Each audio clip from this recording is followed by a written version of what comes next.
Hi everyone. सो आज की जो वीडियो है वो होने वाली है अबाउट माय डेली स्केड्यूल जो मैं पढ़ाई के टाइम पे फॉलो किया करती थी।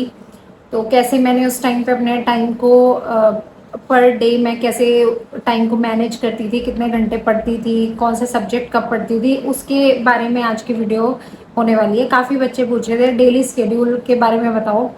मेरा जो डेली जो जो भी शेड्यूल था वो आपको आई डोंट नो वो कैसे बेनिफिट करेगा, but everybody was asking, so I decided to make a video on that. So let's start.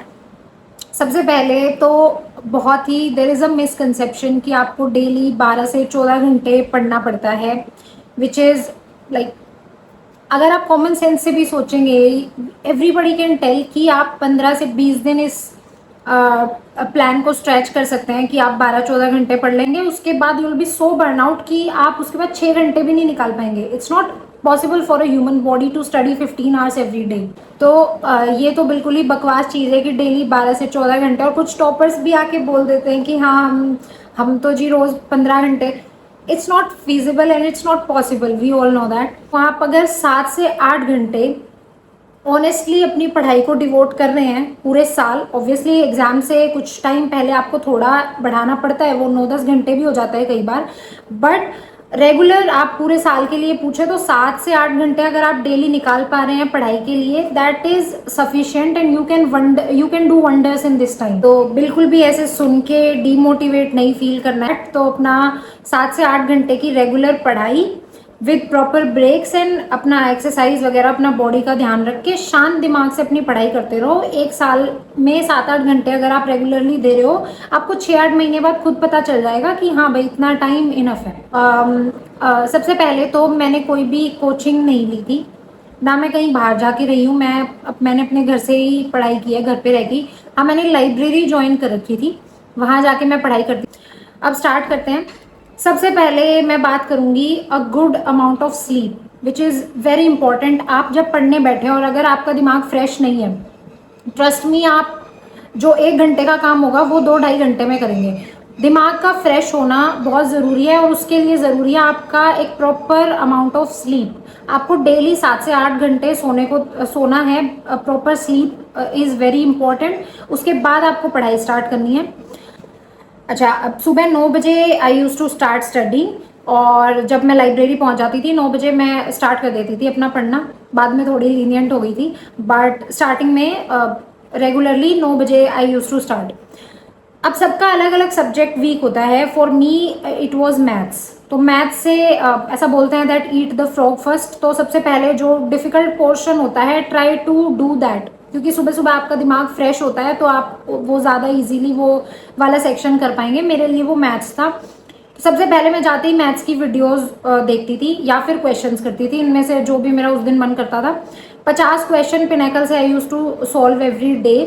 तो वो 50 क्वेश्चंस लगाना होता था मुझे। और भूतेश सर की मैंने बता रखा है वीडियोस में देखती थी यूट्यूब से। तो एक चैप्टर जो मेरा चला हुआ होता था, जैसे परसेंटेज चला हुआ है तो परसेंटेज की मैं वीडियोस देखती थी, और उनके अपने वो जो क्रिस्प नोट्स मैंने शेयर भी कर रखे हैं कुछ, वो बनाती रहती थी।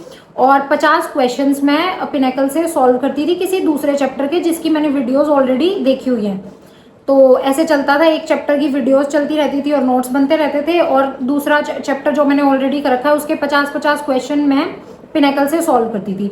This I use to do in the morning.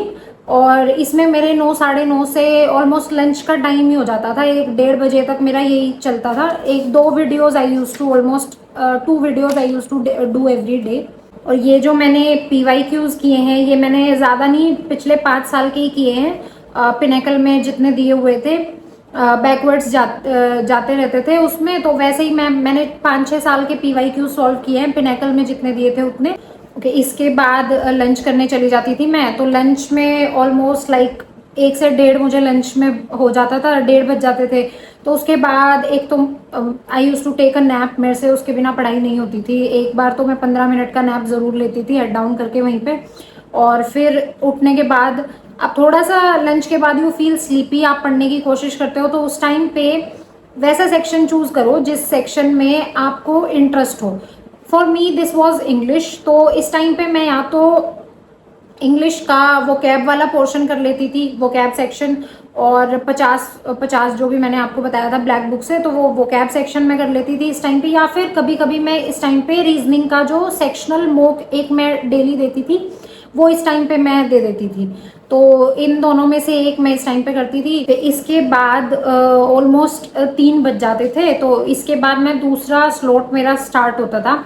एक और चीज़ मुझे बतानी है कि ट्राई करिए कि आप स्लॉट्स में पढ़ाई करो, it makes your study easy. क्योंकि आप जब स्लॉट्स में पढ़ाई करते हो तो आपके पास एक टारगेट होता है कि ओके 2-2.5 घंटे बाद I take a break, 10 minute का, 15 मिनट का, ऐसे ब्रेक्स ले लेके स्लॉट्स में अपने आप को टारगेट दे दे के पढ़ाई। तो ऐसे ट्राई करो कि आप स्लॉट्स में पढ़ाई करो। तो 3 बजे के आसपास फिर मेरा दूसरा स्लॉट स्टार्ट हो जाता था। अब 3 से ऑलमोस्ट 5-5:30 तक 2-2.5 घंटे मैं जीएस को देती थी, जिसमें कि सबसे पहले मैं करती थी जीएस में जो परमार सर की वीडियोस हैं वो आई यूज टू वॉच। और उसमें कौन सी वीडियोस हैं, एक सब्जेक्ट वाइज उन्होंने बना रखी है, फिजिक्स की अलग ऐसे प्लेलिस्ट है उनकी, हिस्ट्री की, एंशिएंट मिडिवल ऐसे करके प्लेलिस्ट बना रखी है उन्होंने। तो ऐसे स्टार्टिंग में मैंने सब्जेक्ट वाइज उनकी प्लेलिस्ट देखी थी।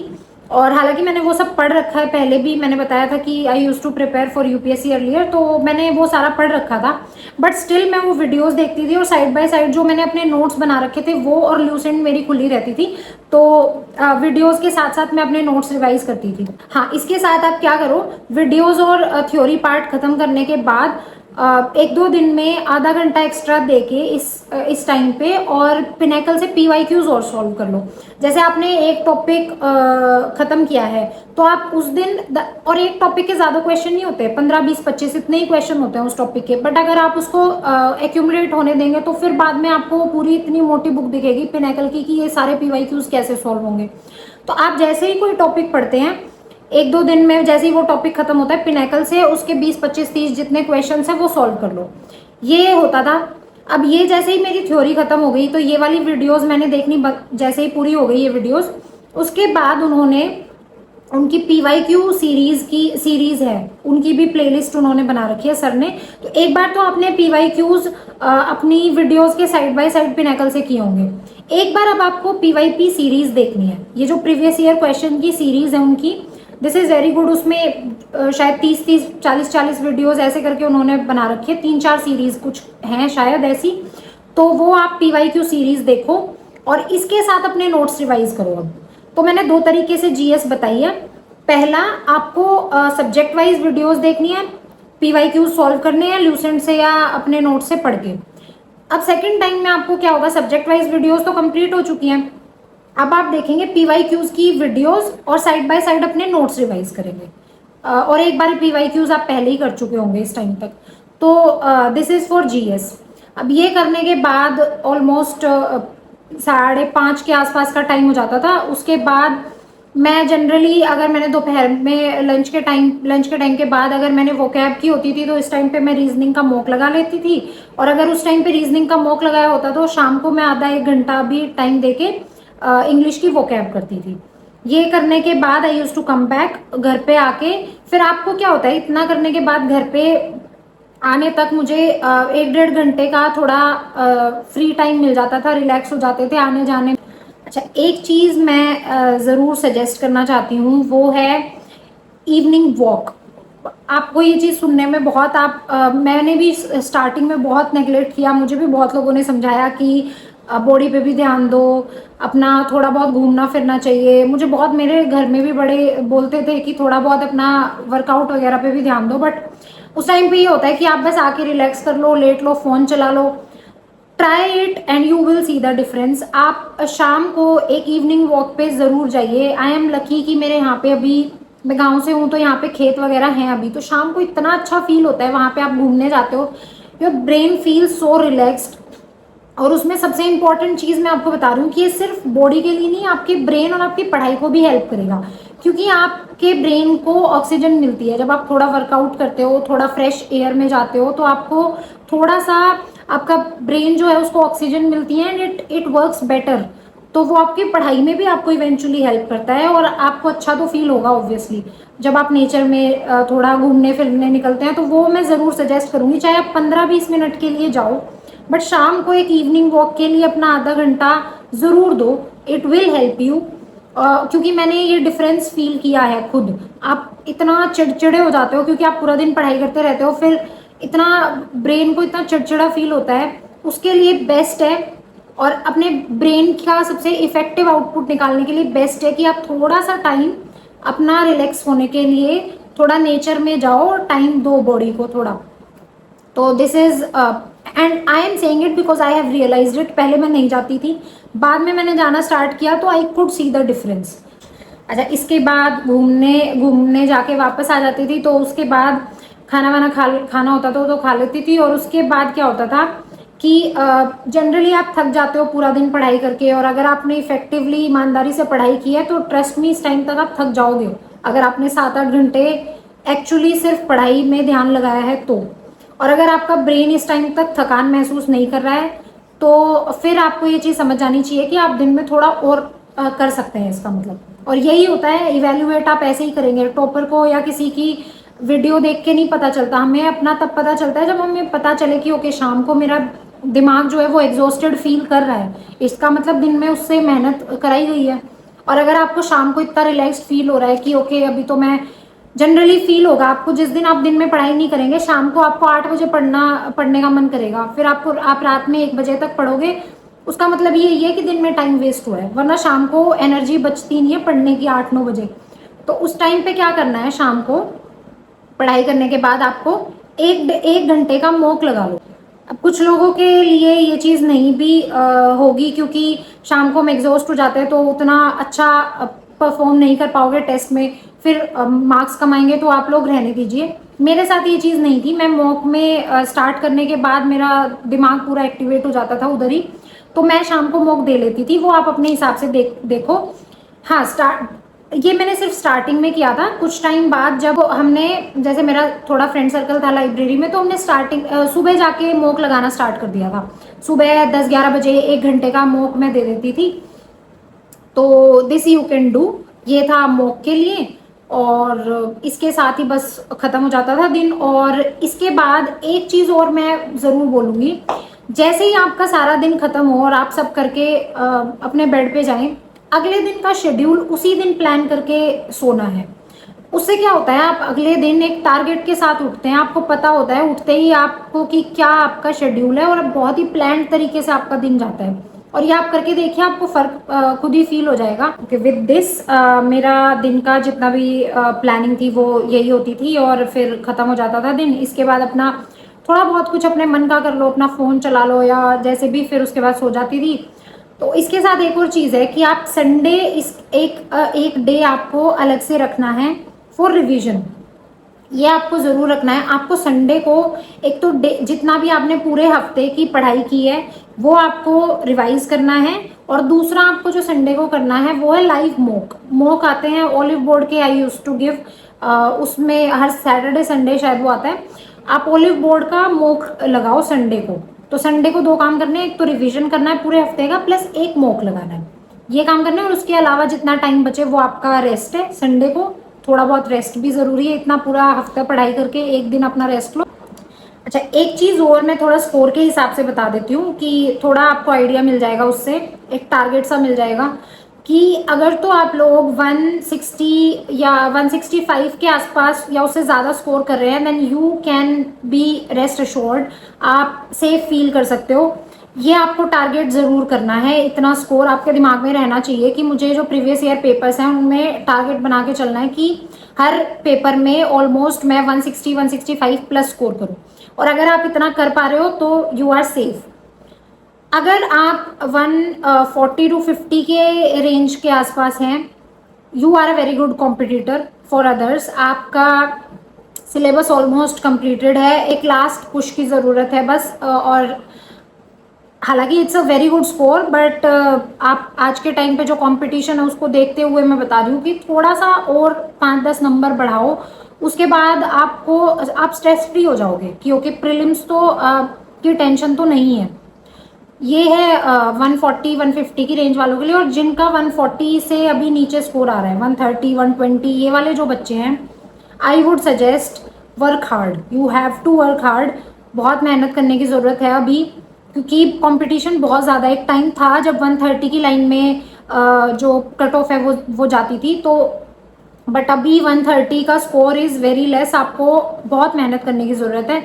आपको अगर आपको कंप्लीटली सेफ फील करना है तो मेरी साइड से आई वुड सजेस्ट 155 160 ज़रूर टारगेट करके चलो हर टेस्ट में। This is about the mock. अच्छा, इसके अलावा एक दो चीज़ें मैं और बोलना चाहती हूँ कि अगर कोई मेरे से पूछे वाई मी, क्योंकि कि मैंने क्या ऐसा अलग किया या क्या और लोगों ने शायद नहीं किया, या जो मुझे लगता है कि जिस वजह से थोड़ा लाइक फर्स्ट अटेम्प्ट में I could clear this exam, उसका रीज़न क्या था? Firstly, syllabus completion, do not ignore it, it's a must. Syllabus completion is a must. आप इसको इग्नोर मत करो। आपको लगेगा कि एक दो रैंडम से टॉपिक्स बचे हुए हैं, बट दे विल, आपको एक दो क्वेश्चन भी अगर उनमें से उन चैप्टर्स में से आ गए, दे विल हिट यू। तो सिलेबस कंप्लीट करना बहुत इंपॉर्टेंट है, first. Second thing is importance of मॉक्स, जो कि बहुत ज़रूरी है टाइम रहते समझना। ये गलती मैंने मैथ्स में की थी। मैंने मैथ्स में सेक्शनल मॉक्स बहुत लेट लगाने स्टार्ट किए और फिर बहुत ज़्यादा लगाए। उसकी वजह से सेक्शनल मॉक्स और जो फुल टेस्ट होते हैं वो लगाने बहुत इंपॉर्टेंट है, क्योंकि आपका जो स्पीड इम्प्रूव होगी, जो एक्यूरेसी इम्प्रूव होगी, वो सेक्शनल मॉक्स से होगी। And I did this mistake in maths and I suffered because of it. मेरे सबसे कम मार्क्स मैथ्स में ही रहे हैं। तो दिस इम्पोर्टेंस ऑफ मॉक आप ज़रूर समझो, और सेक्शनल और फुल टेस्ट आपको ज़रूर लगाना है। And the next thing is a never give up attitude and अ काम माइंड। आपका काम माइंड के लिए मैंने आपको बताया, एक इवनिंग वॉक, थोड़ी बहुत एक्सरसाइज, वो, और एक आपके अंदर एक नेवर गिव अप एटीट्यूड होना चाहिए। आई क्लियर्ड एसएससी का exam in first go, but I have scene failures. मैंने यूपीएससी में आई हैव सीन फेलियर्स, और वहाँ तो एसएससी में एटलीस्ट ये होता है कि आप आज फेल हुए, नेक्स्ट मंथ आपका सीएचएसएल का या सीपीओ का या कोई और एग्जाम आ जाएगा। बट यूपीएससी में तो it was a full 1 year cycle. आप अगर फेल होते हो तो आप फिर पूरा 1 साल बैठ के दोबारा आपको सब कुछ पढ़ना है, और 1 साल बाद आपका एक एग्जाम आएगा। So I have seen that phase जहाँ पे आप फेल होते हो, उसके बाद दोबारा मेहनत करना बहुत ही टफ होता है। बट दैट एटीट्यूड जो आप उस टाइम पे दिखाते हो ना, कि I will not give up, I will not, वो एटीट्यूड आपको सक्सेस की तरफ लेके जाता है। You need this attitude. आज के टाइम पे इतना ज़्यादा कंपटीशन है कि it's not about you only. बहुत सारे फैक्टर्स हैं। कई बार हो सकता है आपने जेन्युइनली मेहनत की हो, but competition is so much कि आप मेहनत करके भी फेल हो जाएंगे। But you have to rise again, you have to work hard again, you have to stand up again. That attitude is needed. वो उस एटीट्यूड के बिना आज के कंपटीशन में सरवाइव करना बहुत मुश्किल है, क्योंकि कट थ्रोट कंपटीशन है एसएससी में। 35 लाख बच्चे, इट्स नॉट अ जॉब। उनमें से निकल के आपको दिल्ली में अगर या अपने होम टाउन में जॉब चाहिए, it's not easy. And trust me, I have gone through this process. ये एटीट्यूड के बिना काम नहीं चलता। बिल्कुल आपको थिक स्किन होना पड़ेगा। Okay, this was all that I did, और ये मेरा डेली का शेड्यूल होता था। और इसके अलावा 2-3 चीज़ें जो मुझे आई वॉन्टेड टू टेल, वो जो मुझे फील हुई वो मैंने बताई है इस वीडियो में। इसके अलावा अगर आपको कोई भी डाउट्स हैं, then you can ask them in the comment section, और आप टेलीग्राम से भी जुड़ सकते हैं, उसका लिंक मैं डिस्क्रिप्शन में डाल दूंगी। और या this was all. Thank you so much, and please subscribe to the channel if you are finding these videos helpful, and share it with your friends, and do hit the like button. और एक और चीज़ मुझे बोलनी थी कि please suggest me some topics जिस पे मैं वीडियो बनाऊँ, क्योंकि मैं स्ट्रैटेजी वीडियोस ऑलरेडी बना चुकी हूँ, और ऐसे रैंडमली वीडियोस मुझे, I am not getting this idea कि कुछ भी टॉपिक उठा के वीडियोस बना दो। प्लीज़ सजेस्ट मी, ताकि मैं उन टॉपिक्स पे वीडियोस बनाऊं जो आप लोगों को एक्चुअली हेल्प करें। वो आप कमेंट सेक्शन में सजेस्ट कर सकते हो मुझे, या टेलीग्राम पे भी। I would try to make videos on those topics. Okay, thank you so much, and this was all the best.